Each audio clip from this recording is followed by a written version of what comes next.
career in the entertainment industry has enabled me to work with a diverse range of talent. Through my years of experience, I've recognized two essential aspects. Industry professionals, whether famous stars or behind-the-scenes staff, have fascinating stories to tell. Secondly, audiences are eager to listen to these stories, which offer a glimpse into their lives and the evolution of their life stories. This podcast aims to share these narratives, providing information on how they evolved into their chosen career. We will delve into their journey to stardom, discuss their struggles and successes, and hear from people who helped them achieve their goals. Get ready for intriguing behind-the-scenes stories and insights into the fascinating world of entertainment. Hi, I'm Tony Mantor. Welcome to Almost Live Nashville. Joining us today is Curt Smith of Tears for Fears.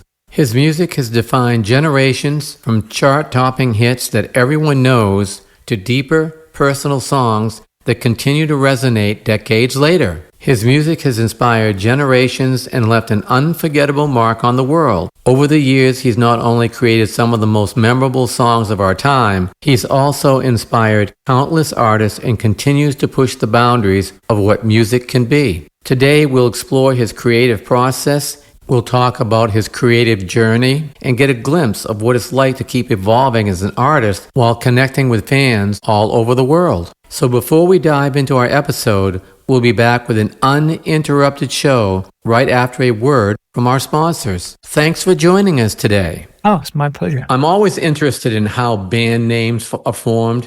So how did you come up with Tears for Fears? It's a longish story, but I can give you the Cliff Note version. It was from a book by Arthur Janov called The Prisoners of Pain. We were heavily into primal theory at the time and big fans of Arthur Janov. It was specifically, I was reading a book about children's nightmares. So it sounds quite heavy. The premise was that if children were allowed to be natural, because the nightmares they have normally are invented monsters because they can't really admit to what they're really scared of, which tends to be peers, parents, whatever it may be. But if they're allowed to be more natural, if they were allowed to cry as opposed to told to shut up when they're crying, be quiet or calm down, then they wouldn't have these nightmares. So it's tears as a replacement for fears, Tears for Fears. That's how it came about. I like it. It's very interesting and a great story on how you came up with the name. Now, once you started it, you got it going forward. You had success that not many get. As you know, many people work their way up the ladder, so to speak, and it can take years and years and years. Your first album that you started out with in England, it went to number one. That must have been really satisfying for you. Yeah, it was. We'd worked for a bunch of years since then.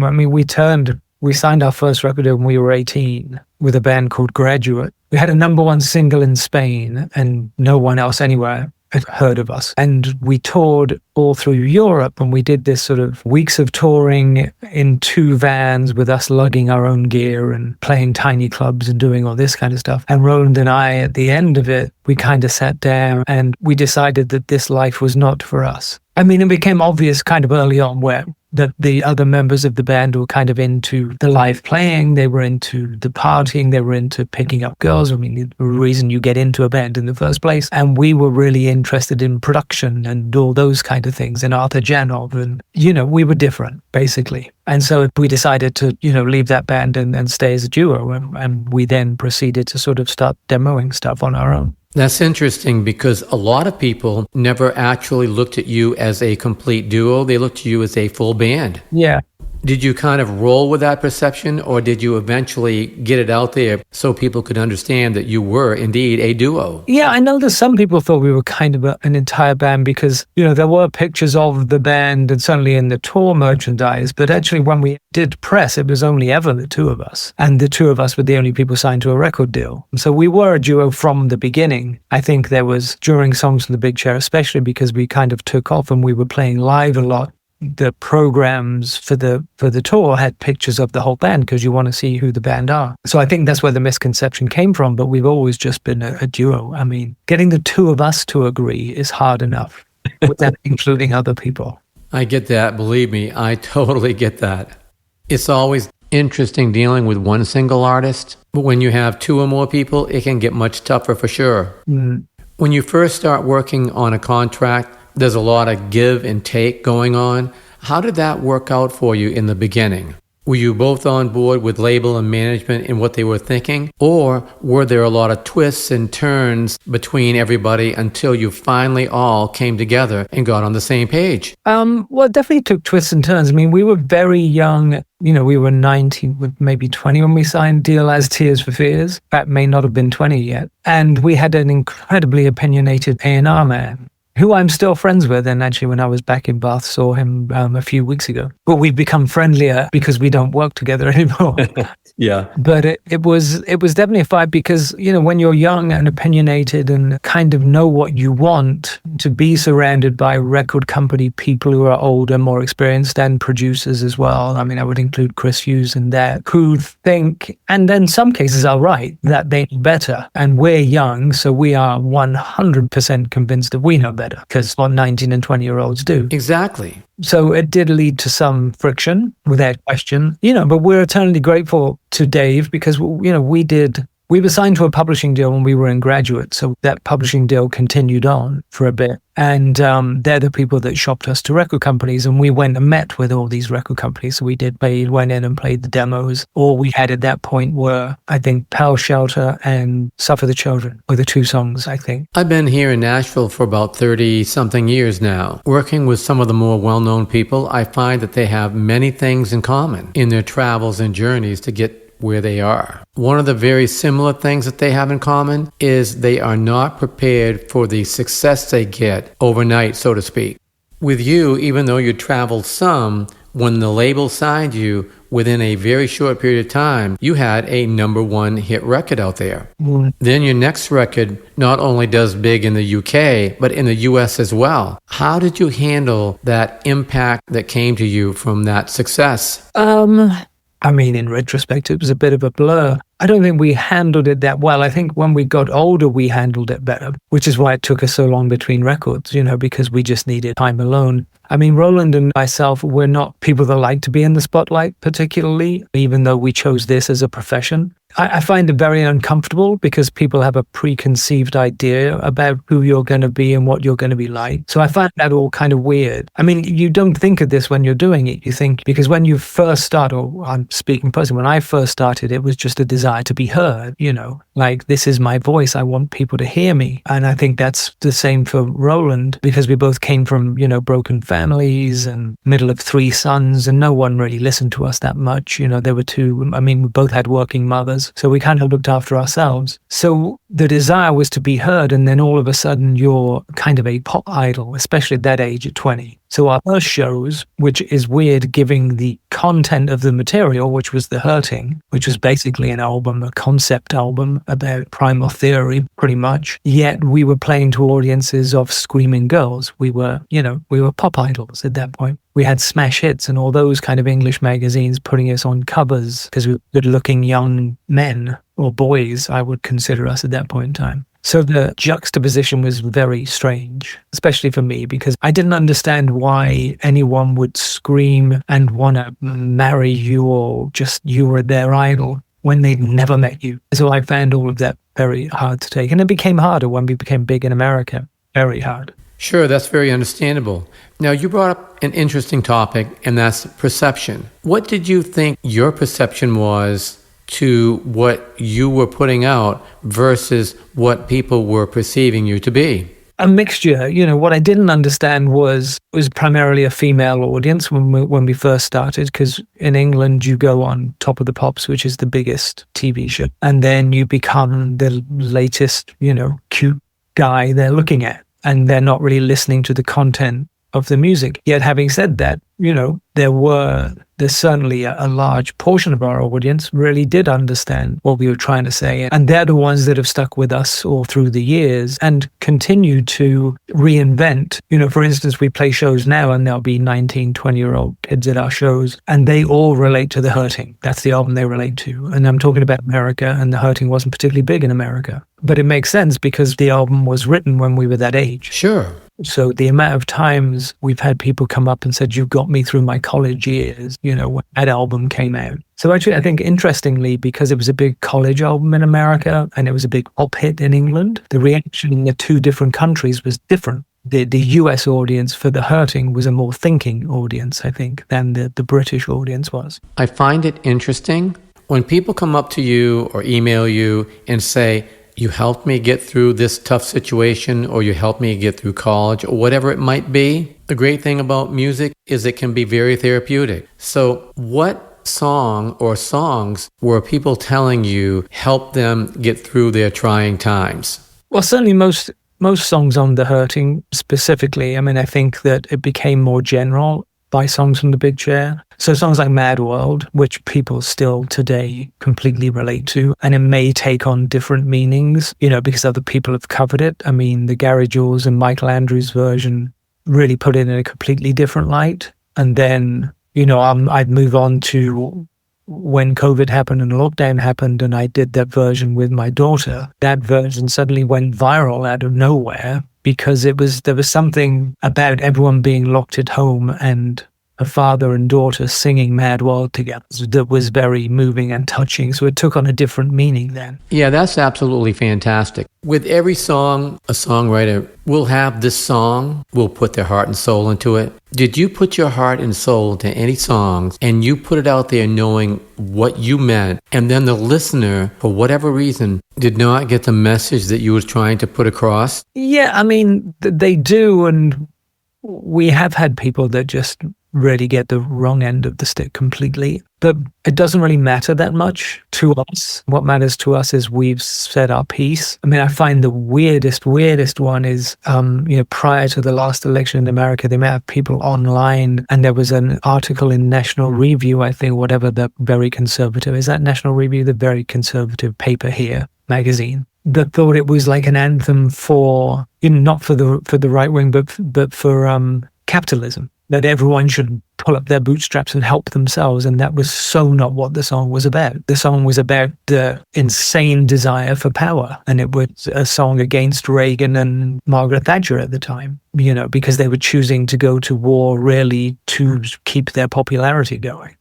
Yeah. Now, earlier you said that you was into the production side of it and the studio. When you went in the studio, sometimes you go into it thinking that it's going to be a certain way, and then all of a sudden the magic happens and you get a production that you never expected would happen. Did that happen to you at all? Well, yeah. I mean, for us, the magic generally doesn't just happen. It's got to be said. Although, one exception would be Everybody Wants to Rule the World, which literally took like 2 weeks because we thought it was such a light-hearted kind of giveaway track, and who knew it would become our biggest song out of anything we wrote. And that was the easiest to do and the easiest to record. But most of the time, it was never-ending arguments. I mean, arguments, sort of like discussions and debates about what should be done. And these were the kind of people we worked with. I mean, Chris Hughes, our producer, early on, Ian Stanley, who played keyboards with us, who was in the studio with us, and Ross Cullum, who also co-produced with Chris Hughes The Hurting. We would have debates about things before even doing anything.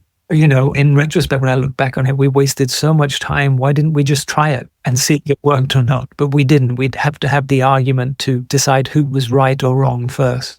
Yeah, I get that. I've seen that happen before. Now, I've been in the studio many times, and all of a sudden, a guitar player or another musician just does something that takes the song a completely different direction than you ever thought. Did you ever have anything like that happen where something took a completely different direction than you planned, and then when you heard it in the end, you go, yeah, that works? Yeah, I don't really know, because I think that I don't believe that we ever kind of went in. I mean, The Hurting, we certainly went in with a game plan. We wanted this album that was effectively a concept album. Songs from the Big Chair and with Seeds of Love and albums after that, I think that we kind of went in and just kind of wanted to see what would happen. I think that the biggest surprise to this day would be Everybody Wants to Rule the World. We consider it a particularly great track at the time. It wasn't really over, we were known for big production, or at least we were getting into big production at that point in time. And it's not big production. It's very simple. There's kind of a few parts on it. They just happen to work well off each other, different tempos and different time signatures that just came together. And because it was so easy to do, we never really thought it couldn't be that great. Of course, it goes on to do what it did, Yeah, sometimes things just work. Now, when you look back, is there anything that you look back and say, I think I would change this. I would change that. Anything that comes to mind? Well, you've worked with artists. You know what the answer to that's going to be. Yes, I'd change most things probably. I mean, the thing is you have to get to a point where you're like, okay, this is good enough. Because otherwise you could keep going forever, because we are incredibly fussy and we keep trying to attain more as far as standard of recording goes. So at some point you got to say, yeah, that's really good. And if we get to the point where we say that's really good, then we're okay. We've never got to the point where we went, that's brilliant, because we don't think we're that good, which is why we continue to do it, because, you continue to struggle to be better. And, I listen to albums now and I'll listen to a Bon Iver record and go, that's better than anything I've ever done. But that's what keeps me going. Yeah, I totally get that. What's up for the future? What are your plans for 2026? We don't make long-term plans particularly, because we've been doing this long enough that they tend to, life happens and something could come up and change it all. Right now, we get the last week in January, in 3 weeks, we go into the studio and start recording again. And we'll see where that takes us. We have a bunch of songs, but some of them may stick, some of them may not. And we'll work together on fresh new material. And then if it all works out, we'll take it out live. But that's for the future once we've kind of got some of the recording process going. Any touring plans locked in for this year yet? Nothing locked in. It's just sort of on the horizon. I think for us, we want to wait to see how the recording goes first and foremost, because that could happen quickly. That could take us a year, 2 years, who knows, that's kind of what we're concentrating on right now. Yeah, that totally makes sense. You've got a show coming up here where you're working with a charity called Joey's Song. Right. Can you tell us how that came to happen? My friend Butch Vig is very convincing.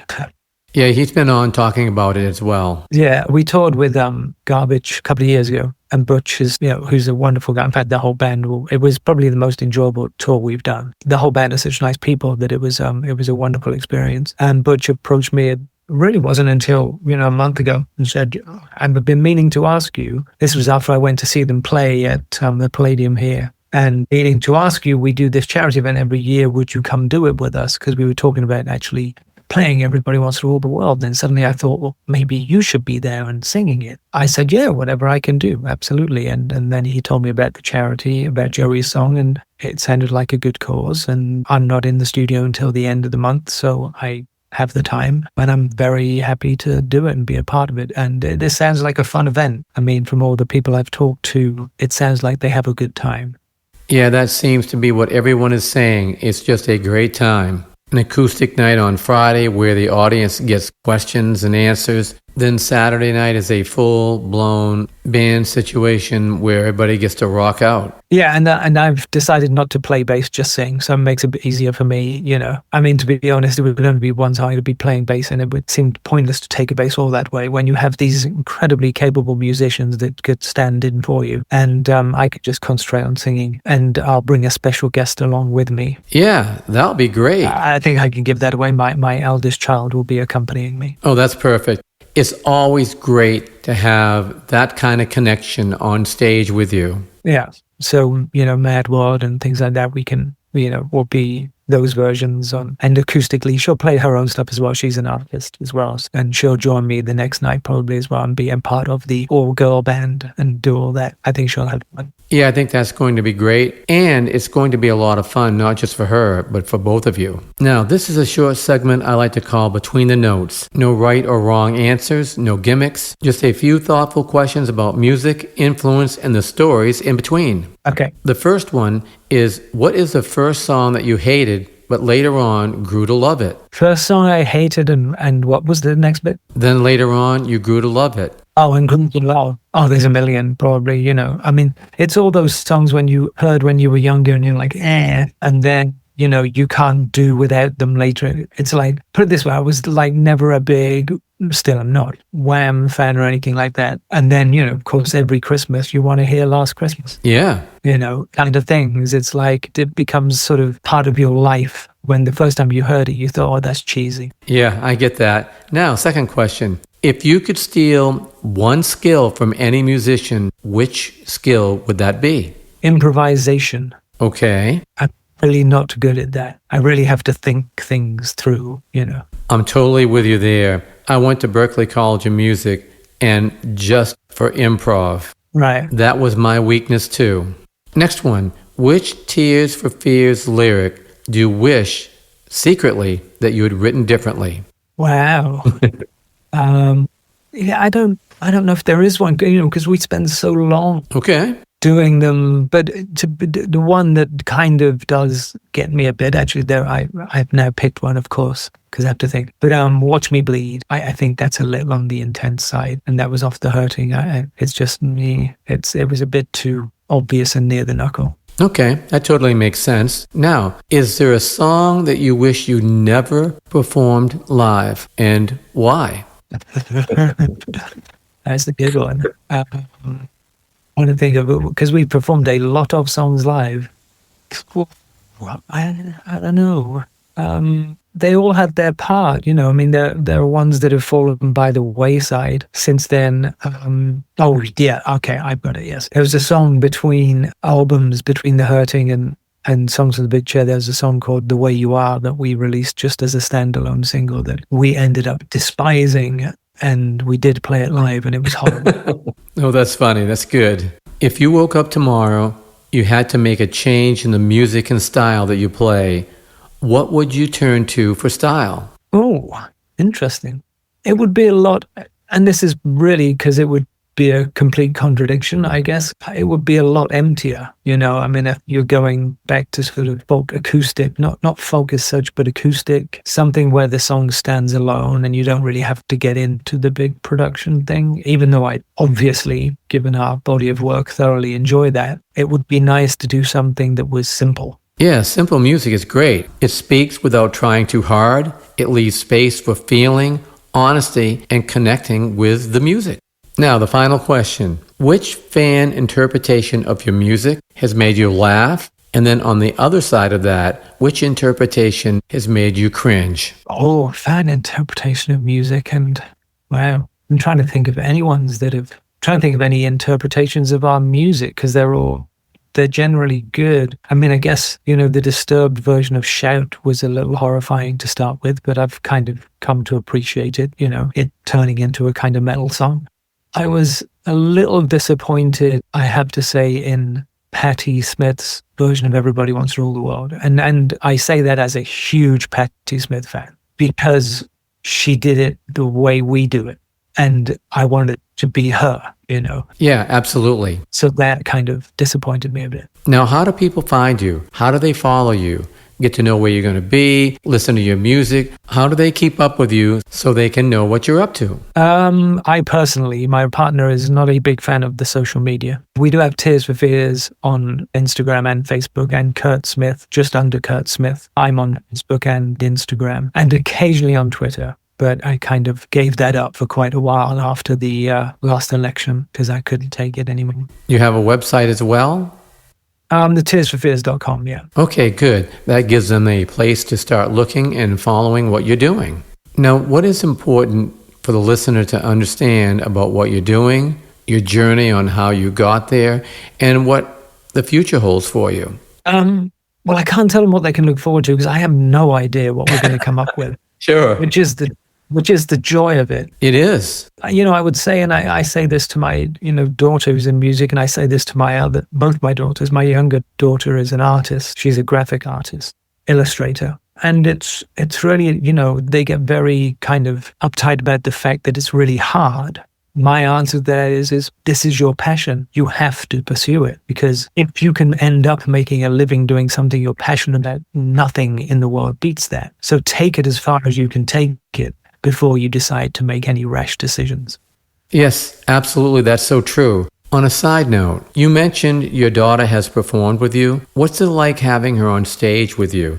You must be incredibly proud, and I'm sure it must be a great feeling seeing all that she's accomplished. It's interesting. I don't get pride because I don't take credit for it. I think it's just a given she has this talent. In fact, she's technically, she's a much better singer than me. And she's a better guitarist, but I'm a bass player. So she can play actual acoustic guitar much better than I can. And the joy I get is the amusement it gives me, because when I see videos of us back and even that one of us doing Mantor on YouTube, I'm like, oh my God, it's mini me. Because we look alike, we kind of act alike. We both sing, a lot of the time with our eyes closed. And it's just kind of like looking in this mirror. It's fascinating. Yeah, and the reason why I bring this up, I produced Glenn Campbell's daughter, Debbie, and the joy she got from traveling with her father for 25 years was just so good. So I thought it would be a great take to hear from your side as a father traveling and performing with his daughter. Yeah, I find it incredibly easy. It's one of those things where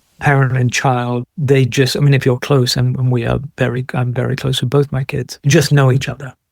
There's a sort of unspoken thing that you go through when you play together that you just kind of know. I think Roland and I have come to do that over the years. It's kind of different for us, but same kind of thing to the extent that we know each other so well that we know what the other person's thinking. Absolutely.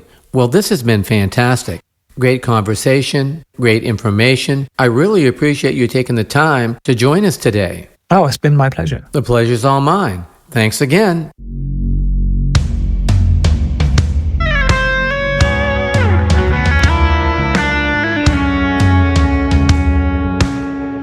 Thanks for joining us today. We hope you enjoyed the show.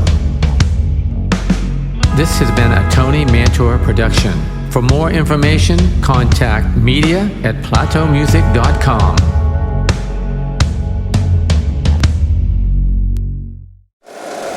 If you like the show, please take a moment to rate, review, and subscribe. It really does help the show to grow. Thank you for listening.